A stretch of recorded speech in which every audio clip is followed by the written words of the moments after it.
Yo te quiero llevar esta mañana, ¿verdad?, a este tema que te comentaba acerca de el liderazgo, ¿verdad?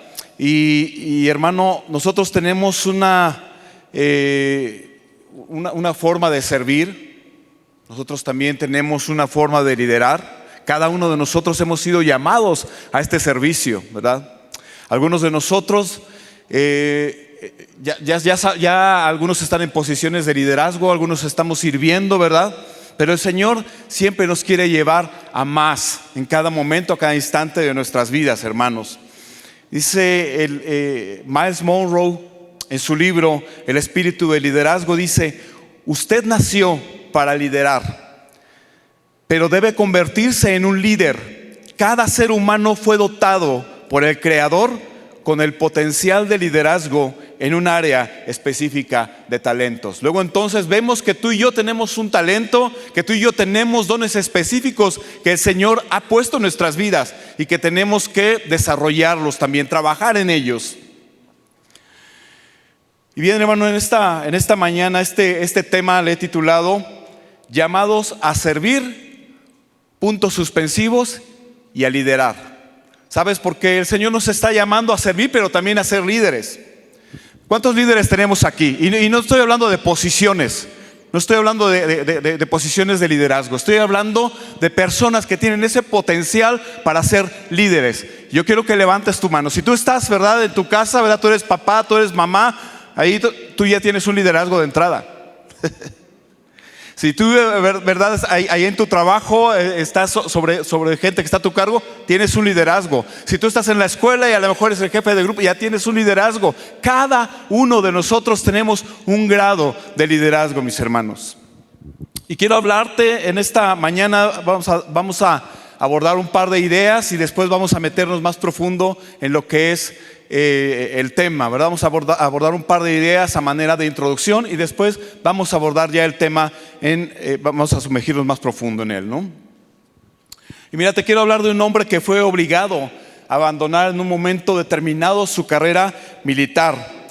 Abandonó su carrera militar en deshonra, experimentó 7 años de fracasos en diferentes negocios que él quiso hacer, que intentó como agricultor, como inversionista de bienes raíces. Este hombre también intentó, ¿verdad?, como cobrador de alquileres, como promotor de espectáculos y también como un empresario. Pero en todos ellos fracasó, se fue a la bancarrota siempre en diversas ocasiones. Era habitual que le rechazaran también solicitudes de crédito, ¿verdad?, en los negocios locales donde él vivía.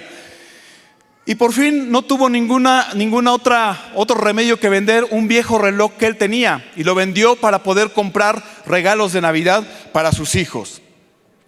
Como simple vendedor ambulante de fuegos artificiales, ¿verdad?, su desaliñada figura, ¿verdad?, evocaba siempre una lástima de aquellos que le conocían. Muchos incluso le llegaban a inquirir, le llegaban a preguntar ¿por qué vendía, verdad, esos fuegos artificiales? ¿Por qué hacía esos negocios en esa condición en la cual él estaba? Y él lo único que contestaba: estoy resolviendo el tema de la pobreza. Finalmente, en su desesperación, obtuvo un empleo con sus hermanos más pequeños, ¿verdad?, con sus hermanos menores, en una tenería que era propiedad precisamente de estos hermanos. Cuando estalló la guerra, su solicitud para enlistarse en el ejército también fue rechazada, ¿verdad? Y constantemente él decía: debo vivir, mi familia debe vivir. Hizo muchos intentos por enrolarse en el ejército también, y quizás era un comienzo improbable para una persona que más tarde condujo a los ejércitos de la Unión a la victoria en esta guerra civil estadounidense. Y para una persona, ¿verdad?, que más tarde sería electo como presidente de los Estados Unidos de América, y que fue el presidente más joven. Y me refiero a esta persona, Ulysses S. Grant, que fue el presidente número 18 de los Estados Unidos. Dentro de sus logros destacan el estabilizar la economía en la posguerra. Otro logro fue haber procesado al Ku Klux Klan. Otro logro fue nombrar afrodescendientes y judíos americanos en importantes puestos federales. Otro logro fue la creación del Departamento de Justicia en los Estados Unidos. Y sabes, podemos ver en este hombre que siempre él supo sobreponerse a la adversidad. Que este hombre, ¿verdad?, aprendió de cada proceso, que no se rindió, que siguió intentando. Este varón cuya esposa era una cristiana metodista muy devota también. Y hermano, te quiero hablar en esta mañana de otro hombre. Porque podemos ver logros de mucha gente, pero hoy te quiero hablar de un hombre que está en la Biblia. De un hombre llamado Oseas. Y con esto quiero que nos vayamos más profundo. Vamos a estar hablando, ¿verdad?, acerca de Moisés, acerca del liderazgo de Josué precisamente, que es el que quiero abordar más profundo. Y vamos a verlo a través de 3 tópicos. El primer tópico es: Dios es específico. Dios es específico. ¿Cuántos creen que el Señor es específico? Amén. Bien, este hombre llamado Oseas nació en Egipto. En una época en la que era difícil para el pueblo de Israel, pues ellos estaban como esclavos en Egipto. Su niñez, hermano, no debió haber sido fácil tampoco. Debió haber tenido una niñez muy difícil. Salir en las mañanas, ¿verdad?, ir caminando para ir a trabajar, quizás a los sembradíos, quizás a recoger paja, quizás a hacer ladrillos, no lo sé. Labores propias de un esclavo. En algún momento seguramente las cosas salieron mal y el capataz se molestó y debió ser azotado. Su espalda lacerada, ¿verdad?, tuvo que regresar en la tarde a casa, o regresando en la tarde a casa, comer algunos panes secos, ¿verdad? Porque no creo que hayan tenido las ollas de carne como luego mencionaban, ¿verdad? Dormir en la noche, ¿verdad?, con un par de sábanas roídas.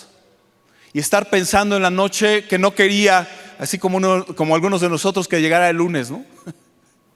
No quería que llegara el otro día porque sabía nuevamente. Enfrentarse a las burlas, ¿verdad? Pasar por las calles, enfrentarse a las burlas de los niños egipcios quizás. Yo puedo ver, ¿verdad?, que Oseas ahí estaba en su cama y mañana otra vez a lo mismo. ¿Y qué voy a hacer? No tengo aspiraciones. ¿Qué voy a hacer? Porque soy un simple esclavo. ¿Cómo voy a hacer para salir de este lugar, de esta posición en la que estoy? Sabes, pero el Señor tenía planes específicos para Oseas. Este varón de la tribu de Efraín, a cual Moisés le cambió el nombre por el nombre de Josué. Cuando nosotros vemos en Números 13:16 la palabra, estos son los nombres de los varones que Moisés envió a reconocer la tierra. Recordemos que Moisés había convocado a 12 varones, cada uno de la tribu de Israel, para que se fueran, ¿verdad?, como espías. Y entre ellos estaban Josué y Caleb. Pero dice la palabra: y a Oseas, hijo de Nun, le puso Moisés el nombre de Josué. Y bueno, ahora que estaba yo preparando este tema, yo decía, ¿pero por qué le habrá cambiado Moisés el nombre de Oseas? Si Oseas significa salvación de Dios. Y yo decía, ¿por qué se lo habrá cambiado? ¿Por qué le habrá cambiado de Oseas a Josué? Y empecé yo a buscar información en comentarios en varios lados. Y había algunos comentarios medio escuetos, algo que a lo mejor mi mente finita no alcanzaba a comprender, ¿verdad? Y bueno, hasta que estaba yo leyendo la palabra en Hechos capítulo 9, donde el Señor le dice a Ananías que vaya y que ore por Saulo. Y entonces el Señor le da instrucciones específicas. Él le dice: quiero que vayas a la calle que se llama La Derecha, ¿no? Y entonces yo creo que a lo mejor era una calle así como Insurgentes, ¿no? Pero además le dice: pero tienes que entrar a la casa de Judas, donde vas a encontrar a Saulo. Dice, porque él está orando. Y además él ha visto en visiones a un varón que se llama Ananías, y que entra y ora por él, y él recibe la vista. Entonces todas las instrucciones son específicas y precisas. Sabes, esto me llevó a pensar entonces que al Señor le gustan las cosas específicas. Por eso, cuando nosotros vemos el nombre de Oseas, que significa salvación de Dios, y nosotros encontramos que en ese tiempo Israel estaba rodeado, ¿verdad?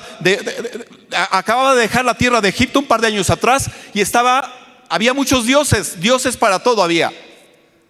Entonces en ese significado, ¿verdad? De Oseas, que significa salvación de Dios, después Josué significa salvación de Jehová. Porque cuando tú hablas de Dios, ¿de cuál Dios? Pero era algo específico, salvación de Jehová. Porque sabes, a Dios le gusta lo específico, hermano. Él llamó a Moisés y le dio una tarea específica. Él escogió a Josué para una tarea específica, hermano. El Señor Jesús, ¿verdad? También, ¿cómo sabía, verdad? Cuando van a cobrarle los impuestos, agarre y le dice, echa tu anzuelo, vas a sacar un pez y en ese pez vas a encontrar una moneda y con eso paga los impuestos. Pregunta, ¿cómo sabía el Señor Jesús que dentro de miles de millones de peces en el mar, ese pez en específico traía una moneda en su boca?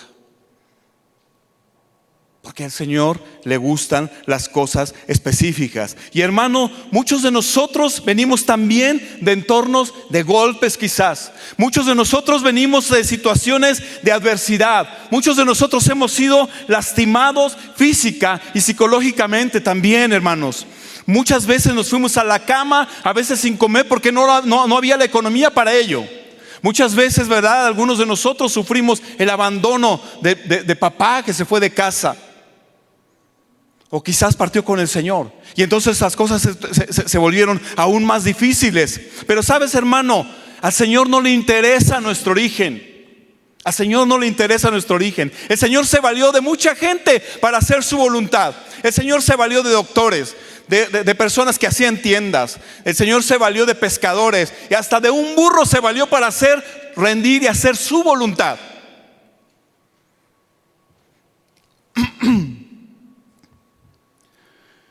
Entonces, hermano, tú te puedes preguntar esta mañana, pero hermano, yo no terminé ni la primaria, ¿cómo se va a valer de mí? Sabes, el Señor te quiere usar. Hermano, pero ¿cómo va a haber liderazgo en mí si nunca he hecho algo que sea sobresaliente? Sabes, el Señor te quiere usar a ti, hermano. Cuando el enemigo te quiera poner esas situaciones en la mente, tú tienes que recordar lo que dice la palabra en 1 Corintios 1, 27 y 28, donde Él dice que Él escogió lo necio, ¿verdad?, del mundo. Lo débil también lo escogió para avergonzar a lo fuerte, lo vil y lo menospreciado, que somos tú y yo, para avergonzar a lo que es. Así a ti y a mí nos escogió el Señor, porque el Señor quiere cosas específicas. Al Señor no le interesa nuestro origen, al Señor lo que le interesa es nuestra obediencia, hermano. Cuando nosotros obedecemos a Dios, hermano, desatamos todas las bendiciones.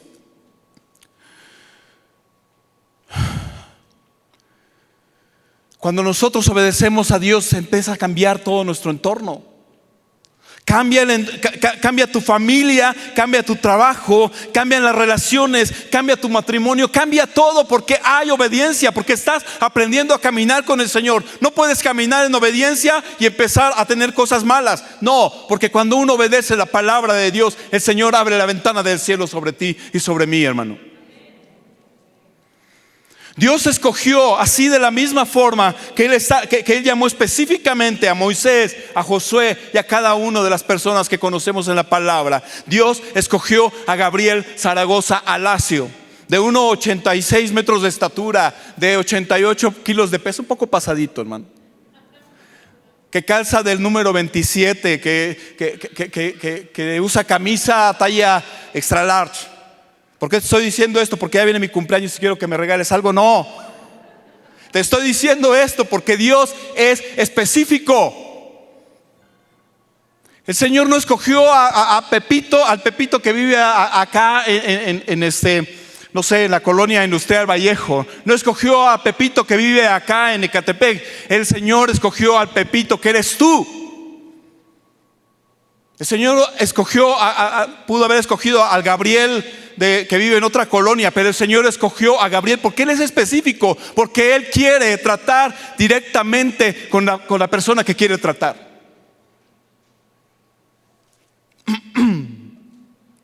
¿Sabes? Porque Dios tiene un plan específico para cada uno de nosotros. Porque nadie va a hacer las cosas como las haces tú o como las hago yo, hermano. Nadie va a atender a una persona en la cafetería con la misma amabilidad que lo estás haciendo tú que estás sirviendo en este momento en la cafetería. Nadie va a atender con la misma amabilidad, ¿verdad? O va a asignarle un lugar a la gente que está allá afuera o que está aquí adentro con la misma prontitud que tú lo estás haciendo en ese lugar donde el Señor te puso. Nadie lo va a hacer. Nadie va a hacer el trabajo. A lo mejor tienes esa habilidad que el Señor te dio para los números. Nadie va a ser el contador que tú eres de esa excelencia. Nadie va a ser el administrador que tú eres con esa excelencia. Nadie va a ser una pared tan derechita como tú que te dediques a la construcción. Nadie la va a hacer. Eres específico. El Señor te llamó a ti específicamente para hacer una labor específica, hermano. Porque ahí donde tú estás, hermano, allí el Señor va a utilizar tus dones, el Señor va a utilizar tus talentos, tu disposición. El Señor va a hacerte crecer allí porque tú eres único. El Señor va a hacer que tú te desarrolles, que tú aprendas y que tú te forjes ahí en ese lugar donde el Señor te ha colocado.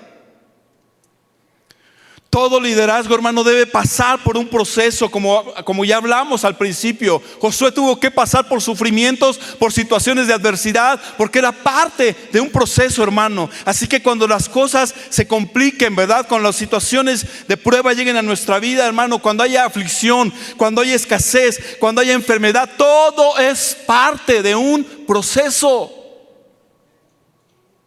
Todo forma parte de un proceso. Todo forma parte de un plan, todo forma parte de un propósito, porque Dios quiere desarrollar su carácter en ti, porque Dios quiere que tú desarrolles tu ministerio y porque Dios quiere que tú desarrolles tu liderazgo. En un trabajo secular, hermano, tú no vas y renuncias porque el jefe te regañó, ¿o sí? Porque el día de hoy no salieron las cosas como tenían que haber salido. Y no vas a decir, no, ya me voy porque la verdad es que a mí no me gusta que me regañen. No, tú te quedas porque forma parte de un proceso de aprendizaje. Es un plan en el cual el Señor te está sosteniendo tu vida, hermano. Cuando Jonás, ¿verdad?, fue enviado a Nínive y se desvió al lado contrario, yo me pregunto, ¿por qué el Señor, en lugar de haber agarrado a Jonás y haberlo desechado, decir, a ver, o sea, yo te mandé a Nínive, te fuiste a Jope a tomar una nave que partía para Tarsis? Pues, o sea, ya, déjalo, o sea, vamos a usar a otro. No, el Señor quería formar un carácter en Jonás.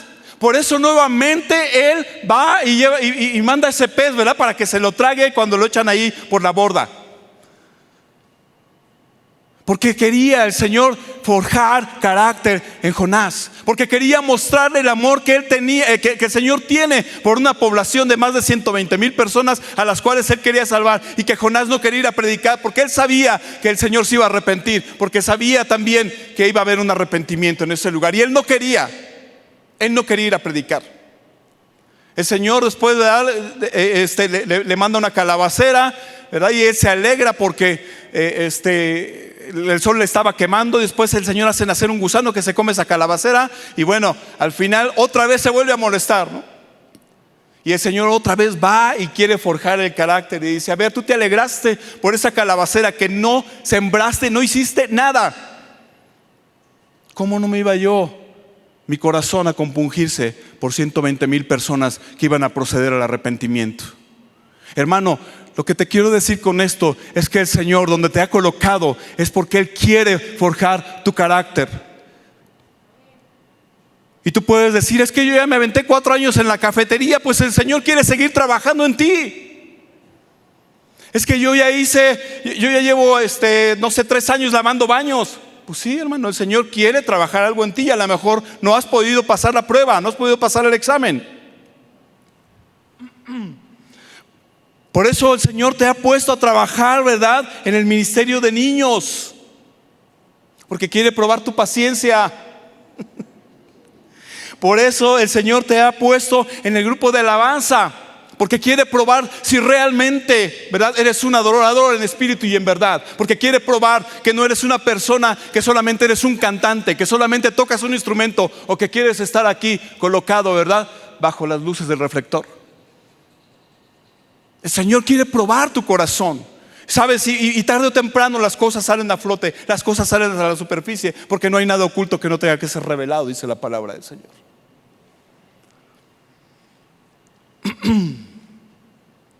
Aleluya. Dios quiere cosas específicas, hermano, de ti. Él te puso también, Señor, en el ministerio donde Él te haya colocado. Él quiere probar tu carácter, Él quiere probar tu fidelidad, porque a Dios le gustan las cosas específicas. Debemos tener cuidado también, hermano, cuando nosotros no vayamos a desarrollar la actitud de Saúl, en quien Dios no pudo formar un carácter, porque Saúl quería hacer las cosas a su manera. Sabes, tú y yo tenemos que obedecer, tenemos que dar, ¿verdad?, testimonio de obediencia. Saúl quiso hacer las cosas a su manera y su corazón estaba inclinado a hacer lo malo, porque la palabra de Dios dice que el corazón del hombre tiene una inclinación a hacer lo malo desde su juventud.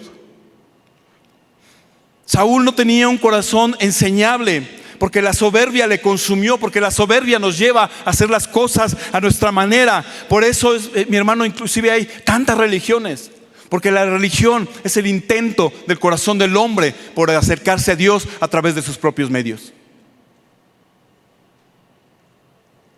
Yo me voy a acercar a Dios, pero yo me voy a ir hincado de aquí a no sé dónde. ¿Eso me acerca a Dios? No, eso invalida el sacrificio que Dios hizo por ti y por mí. Un líder sabe, hermano, que tiene que ser probado. Un líder de Dios sabe rendir cuentas. Un líder de Dios sabe las consecuencias de los errores. Un líder de Dios obedece. Un líder de Dios, hermano, sabe la forma correcta de hacer las cosas y las ejecuta.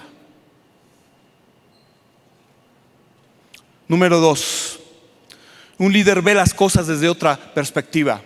¿Sabes? Porque muchas veces queremos ver las cosas desde mi propia perspectiva, desde mi propio punto de vista, pero no es así, mi hermano.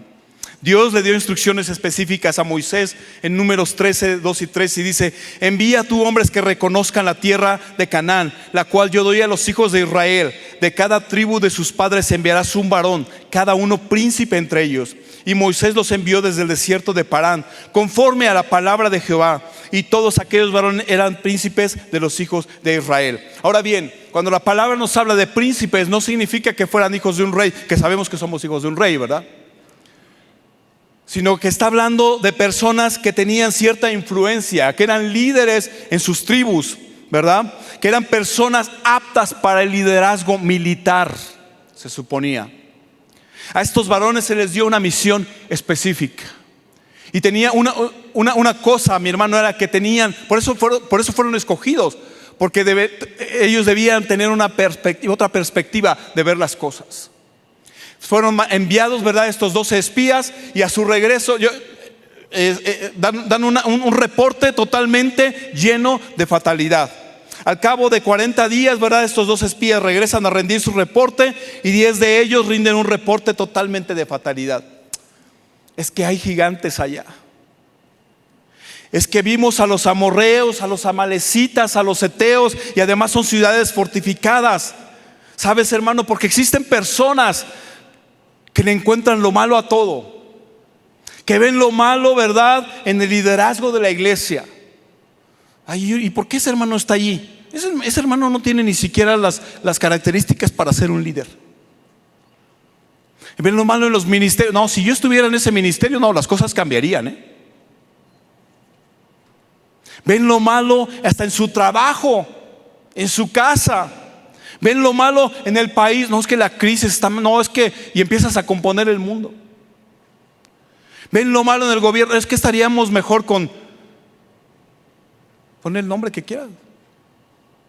Porque tal hermano tiene, ¿por qué tal hermano tiene un carro? ¿Por qué tal hermano, verdad? Ya le dieron un cargo y yo llevo 20 años aquí y él tiene 5 años aquí y ya le dieron un cargo y a mí no. ¿Sabes? Porque a lo mejor la perspectiva con la que estás viendo las cosas es diferente. Y el Señor te quiere tener ahí porque quiere que tú cumplas con ese propósito con el Señor, con el que el Señor te ha puesto ahí en ese lugar, hermano. Aún estos 10 hicieron más daño porque después de rendir su informe se dedicaron a esparcir rumores, hermano. Rumores fatalistas, ¿verdad? El campamento es tierra que traga a sus moradores. Nosotros éramos como langostas, hasta ellos mismos, ¿verdad? Se estaban despreciando al compararse con un insecto, ¿verdad? Y yo puedo ver inclusive las juntas entre ellos, ¿no? Porque debieron haber organizado juntas. Debieron haber dicho, ¿sabes qué? Nos vamos los 12 y llegamos ahí, entramos y después nos reunimos cada 8 días para ver cómo nos va. Y nos vamos de 2 en 2, ¿no? Y a lo mejor llegaban a sus juntas y a ver y tú qué viste y qué observaste, ¿no? Y los 10 que estaban ahí, ya sabes, porque cuando algo quieres ver mal, agarras más gente que opina igual que tú. Y entonces llegaban estos 10 y oigan, ¿y ustedes cómo ven? No, pues de que fluye leche y miel, pues sí fluye.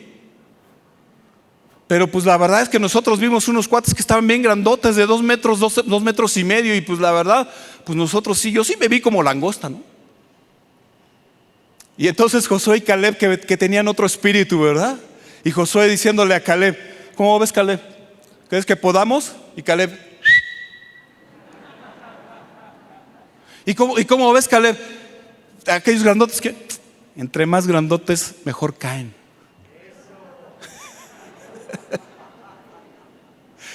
Y ahí estaban en sus juntas. Pero al final de cuentas, de todas maneras, porque mira, la verdad es que cuando empiezan a correr los rumores, hay gente, inclusive hablaban hasta de apedrearlos. Porque cuando una persona empieza a hacer lo negativo y hay más gente que le siga, ¿verdad? Ahí empiezan a suceder cosas que no están de acuerdo con el corazón del Señor. Y el Señor no nos ha llamado a eso. Inclusive Moisés les dio cosas específicas que tenían que ver. Y llegaron con rumores, ¿verdad? Con situaciones totalmente fatalistas. Y así a veces parecemos nosotros, pastor, ¿y para qué hacemos tanto experimento a Jesús? Si la verdad luego la gente ni viene, o la gente que viene pues se vuelve a ir, ¿no? Pastor, ¿por qué hacemos las tardes de alabanza? Pues luego no hay ni gente. ¿A poco no ves gente así? Hermano, tú y yo tenemos que tener un espíritu diferente. ¿Sabes, hermano? Si supieras las bendiciones. Yo he estado aquí en esas tardes y la verdad que han sido de grande bendición para mi vida. Y te invito, porque ahí puedes ver todo lo que el Señor está haciendo. Y sabes, porque cuando tú y yo venimos con un corazón dispuesto y venimos a alabar al Señor, cosas empiezan a suceder en el ámbito espiritual. Y tú lamentándote por todo lo que se está haciendo. Involúcrate en las cosas de la iglesia, hermano. Involúcrate en el ministerio donde estás sirviendo. A veces es que, hermano, no voy a poder ir. Y pasa un mes y un mes no pudiste venir a servir.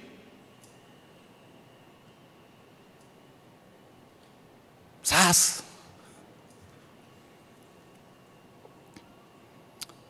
Perspectivas, hermanos. Cambia tu perspectiva, cambia tu manera de ver las cosas, hermano. En el libro de Deuteronomio, volviendo otra vez al asunto de los espías, en el libro de Deuteronomio encontramos las leyes sobre la guerra, ¿sí? Y mira, ahí en tu Biblia vas a encontrar que hay un encabezado que dice leyes sobre la guerra. Así dice. Y dice, cuando salgas a la guerra, voy a leer del 1 al 4 y luego me salto al 8. Cuando salgas a la guerra contra tus enemigos, si vieres caballos y carros y un pueblo más grande que tú, no tengas temor de ellos, porque Jehová tu Dios está contigo, el cual te sacó de la tierra de Egipto. Y cuando os acerquéis para combatir, se pondrá en pie el sacerdote y hablará al pueblo y les dirá: oye, Israel, vosotros os juntáis hoy en batalla contra vuestros enemigos. No desmaye vuestro corazón, no temáis ni os azoréis, ni tampoco os desalentéis delante de ellos, porque Jehová vuestro Dios va con vosotros para pelear por vosotros contra vuestros enemigos, para salvarlos.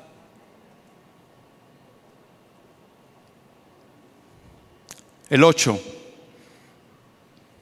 Y volverán los oficiales a hablar al pueblo y dirán: ¿quién es hombre medroso y pusilánime? Vaya y vuélvase a su casa y no apoque el corazón de sus hermanos como el corazón suyo. Échate esa, ¿no? Un hombre medroso, una persona medrosa es una persona que se asusta con facilidad o que tiende a sentir miedo. O sea, un cobarde, ¿no?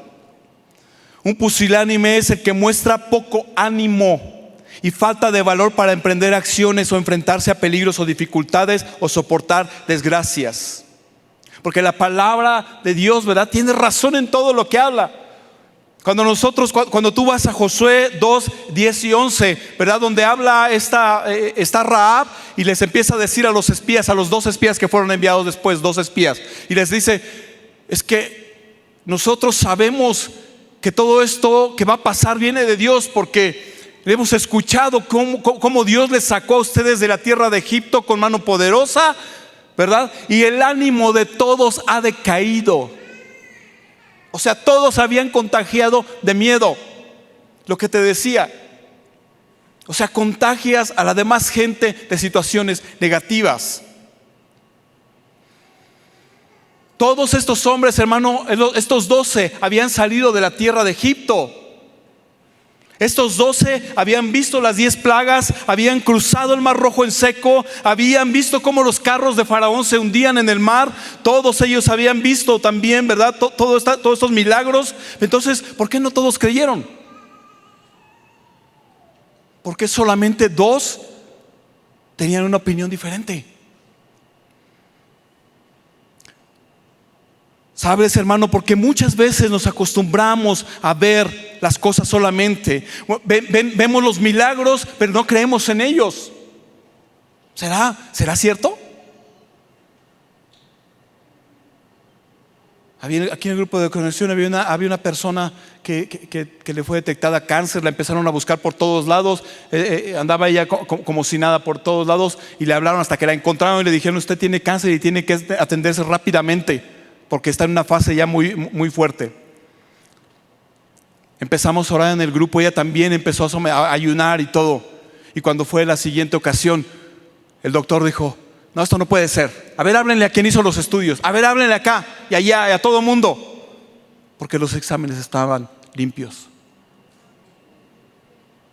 Y tú y yo: ¿será? No, sí se ha de haber equivocado el médico que hizo los exámenes.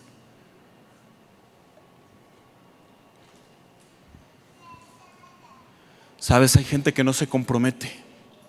Hay gente que no se compromete, hay gente que no se entrega totalmente. Hay rasgo de incredulidad en su vida. Muchos inclusive hemos caminado con el Señor, ¿verdad? Pero cuando vienen las pruebas salimos despavoridos. Cuando vienen la lucha, no queremos enfrentar esos gigantes. Estos hombres, ¿verdad?, dijeron: pues entonces mejor vamos a conquistar algo que sea más fácil. ¿Por qué aquí? Pues si no vamos a poder. A ellos se les había olvidado, ¿verdad?, que el Señor era el que los había sacado de Egipto, que ellos nunca habían tenido que empuñar una espada para poder hacer algo, que Egipto era más poderoso inclusive que los cananeos. Eso se les había olvidado a estas personas.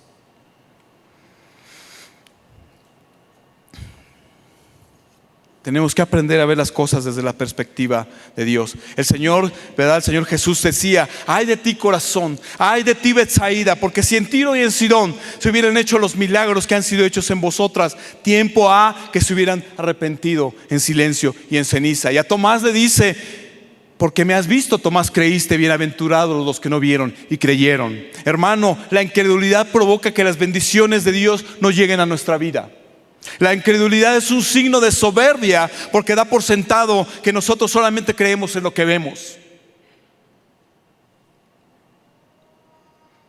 El reporte de estos 10 en todo momento hablaba de lo que ellos podían hacer en sus fuerzas. El reporte de los otros era lo que el Señor podía hacer por ellos. Ellos esperaban en el Señor. Josué y Caleb, ¿verdad? Caleb se levanta y dice: subamos luego y tomemos posesión de ella, porque más podremos nosotros que ellos. Si Jehová se agradará de nosotros, Él nos la entregará. No sean rebeldes a Jehová, no teman, los comeremos como pan. ¿Sabes? Porque Caleb tenía unos pantalones hasta aquí. Así dicen que usaba de peto. Imagínate que a los más de 80 años él regresa y le dice a José: oye, pues a mí me prometieron una tierra. Cuando teníamos 40 años me prometieron una tierra, y hoy tengo más de 80 años, ¿verdad? No recuerdo muy bien la edad exacta.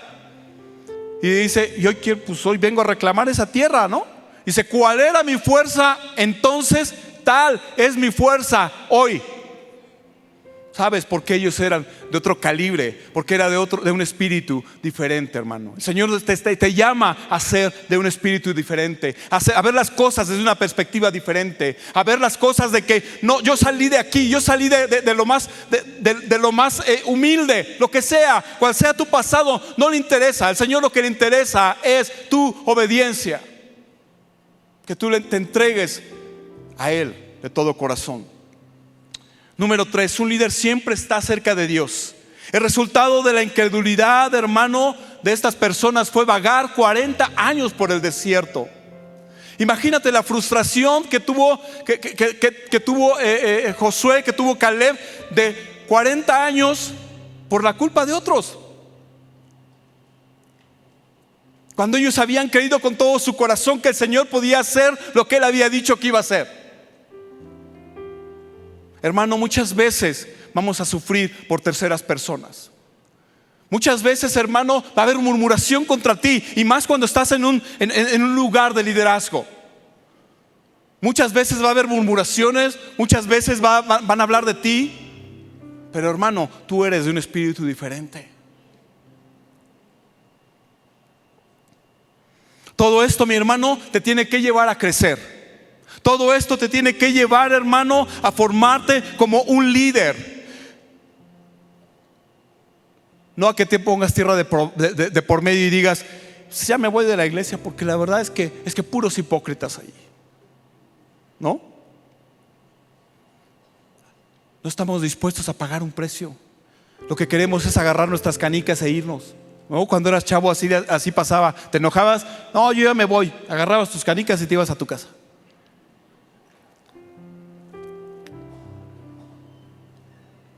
Josué se tuvo que quedar, y como te lo he dicho, lo que estás haciendo ahí, el Señor te está poniendo ahí porque tienes que aprender. Josué tuvo que aprender más cosas, y tenía que aprender más cosas. Tenía que aprender a ver las cosas desde la perspectiva de Dios. Él vio cuando el pueblo pidió carne, él vio cuando el pueblo se corrompió con el becerro de oro, cuando pidieron agua. Él vio todo esto, ¿verdad? Y él tenía que conocer el carácter del Señor. Él tenía que conocer, ¿verdad?, cómo el Señor trata con el pecado, cómo el Señor va a tratar con nuestros hijos, con nuestra esposa, en el trabajo. Tenemos que aprenderlo. Josué tuvo que aprender todo eso, hermano.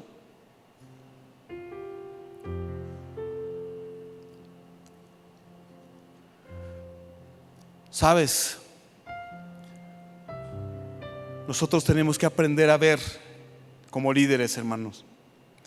Porque sabes, un líder de Dios, donde otros ven fatalidad, un líder de Dios ve esperanza. Donde otros ven crisis, un líder de Dios ve oportunidades. Donde otros ven muerte, un líder de Dios ve vida. Donde otros ven causas perdidas, un líder de Dios ve victoria. Un líder no permite que la negatividad, ¿verdad?, le haga perder de vista lo positivo.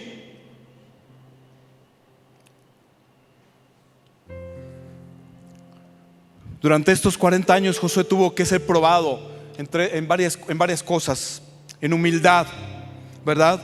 Él tuvo que haber pasado por este proceso. Josué tuvo que haber demostrado, ¿verdad?, que tenía un corazón de servidor. Éxodo 24:13 dice: y se levantó Moisés con Josué su servidor. Éxodo 33:11 dice: pero el joven Josué, hijo de Nun, su servidor. Números 11:28, entonces respondió Josué, hijo de Nun, ayudante de Moisés: Deuteronomio 1:38, Josué hijo de Nun, el cual te sirve. Hermano, porque todas estas son etapas.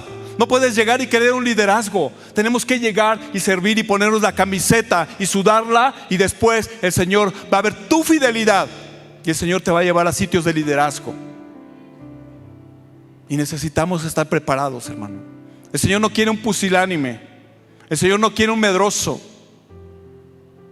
El Señor quiere hombres valientes, hombres esforzados, hombres y mujeres esforzadas, que no se amilanen ante nada ni ante nadie, que ay, es que ya habló mal de mí, ya me voy. No, hombres valientes y esforzados, hermano.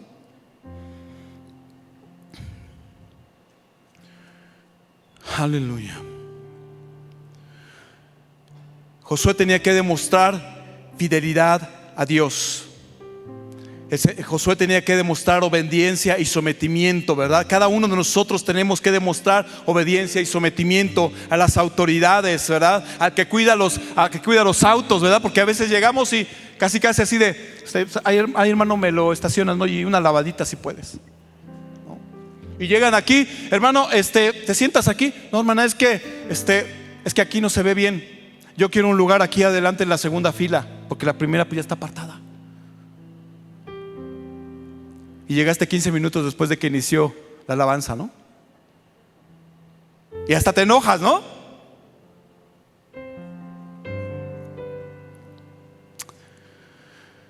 Aleluya. Josué también demostró valentía y obediencia. Dice, dijo Moisés a Josué: escógenos varones y sal a pelear contra Amalec mañana, y yo estaré en la cumbre del collado y la vara de Dios en mi mano.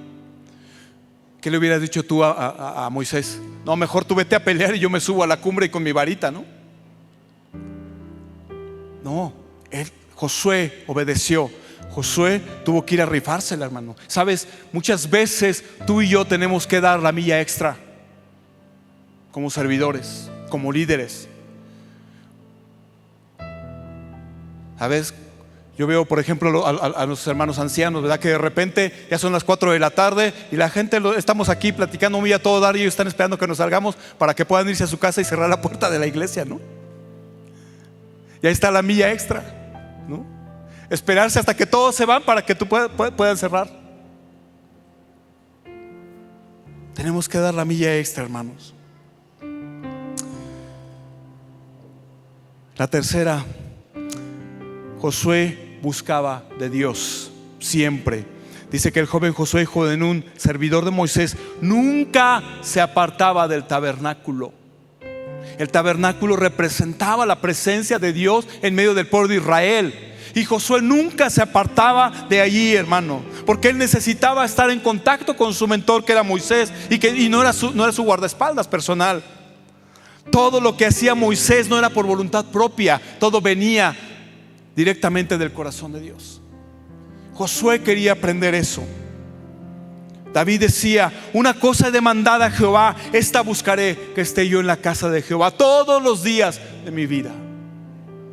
Hermano, no te apartes. El Señor quiere algo contigo. Yo sé que muchos de ustedes a lo mejor todavía no empiezan a servir, y por eso el propósito de este estudio fue ello: animarte a que empieces a servir. Y tú que estás sirviendo, animarte, hermano, porque el día de mañana el Señor te quiere llevar a posiciones de liderazgo. Pero tenemos que aprender muchas cosas. Tenemos que aprender a entrar en el secreto de Dios. Tenemos que aprender a trabajar en nuestro carácter. Tenemos que ver las cosas desde la perspectiva de Dios, desde la óptica de Dios, y no desde la de nosotros mismos, hermano. ¿Cuántos quieren servir al Señor? ¿Cuántos quieren servir con excelencia al Señor? Ponte de pie, hermano, y oremos. Señor, te damos gracias por este tiempo. Señor, reconocemos que nosotros somos personas que somos muy limitadas, y Señor, por eso queremos buscar más de ti. Señor, queremos servirte con excelencia, ver las cosas desde tu perspectiva, Señor, con tus ojos. Padre, por eso te pedimos que nos ayudes. Señor, que tú pongas el querer como el hacer en cada uno de tus siervos, Señor. Cada uno de los que estamos aquí, Señor, queremos servirte con todo el corazón. Queremos andar en caminos de rectitud, en obediencia, Señor. Ver las cosas desde tu óptica, Señor. No salir nunca de tu presencia, Señor. Habla en nuestros corazones esta mañana, Padre. Señor, necesitamos de ti. Necesitamos de ti, Padre mío. Aleluya.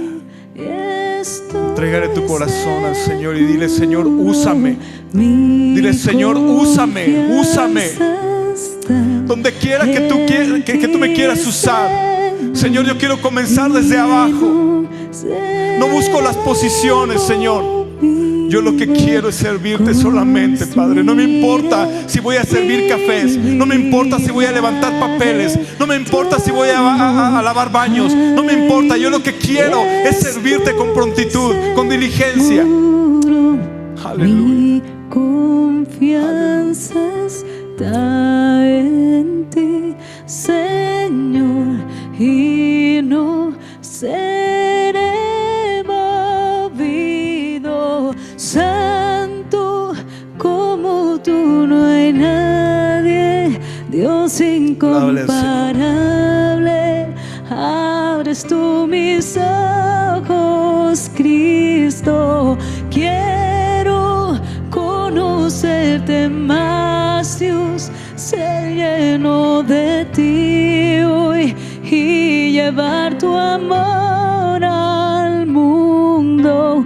Santo como tú no hay nadie, Dios incomparable. Abres tú mis ojos, Cristo. Quiero conocerte más, Dios, ser lleno de ti hoy y llevar tu amor